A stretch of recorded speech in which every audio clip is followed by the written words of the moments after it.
expansion niyo aside from yung na-mention mo kanina, partnering with with mga physical stores, no, para i-carry nila yung products. Ano pa yung nakikita ninyong expansion? More on events, giveaways. Yung mga offices na pag mayroong occasions. Kahit na meron kami isang debut, pero nasa Batangas. So, parang papunta na din. Kasi siyempre, mas easier yun. Kumpara sa yung ukaman ka ng bazaar and ano. Pero part yun. Parang baga parang yung binigay namin this 2026 events. Pero nauuso ngayon yung mga sa kagaya ng mga weddings, gano'n, na parang may mga perfume bar. Oo, uso nga po yun.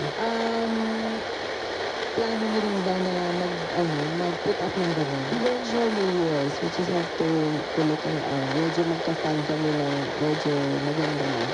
Yun yung inaay namin na mga ganun na perfume para sa event. Tapos, eventually, mag-hire ng staff for that para hindi mahihati yung market namin. Yung pag-distribute namin, meron tayo sa office at yung binibazar. Tapos naman yung pag-event, napapakandaan naman. So, yung schedule naman. Ayun po, yun din yung isa sa talagang kumpara sa amin pinipray din namin. Sana hindi rin yata magaling mag-put up ng ganun. Ano yung mga, yun continuous. Yes.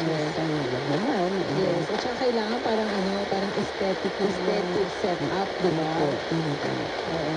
Pero I think isang magandang avenue din para mas makilala yung brand. Opo nga, na hopefully, bago matapos yung 2026 or early 2027, meron yung ganun. Oo. Ito kasi ang napag-usapan lang natin kanina yung classic and the gold series na perfume. Ito namang side na to, ano itong mga produkto? Ito naman po, linen spray, ring spray siya. Hindi siya ganun ka-concentrated, pero since malaki siya, marami na siya, matagal na siya gagamitin. Ito naman, ang prices nito is usually 298.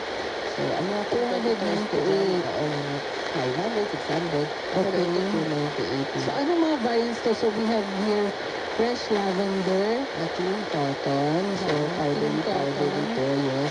Merong tea and ginger, white tea and ginger. Ito yung yung spa, yung lavender. Tapos si mountain, ito yung mga usually fresh bamboo. Oo, yan. Meron din shower fresh. Ang shower fresh pa. So, amoy kaamoy sabong panligo. Exactly. Yun talaga siya. Amoy siya ng branded na pero yun. Pero siya ang sabong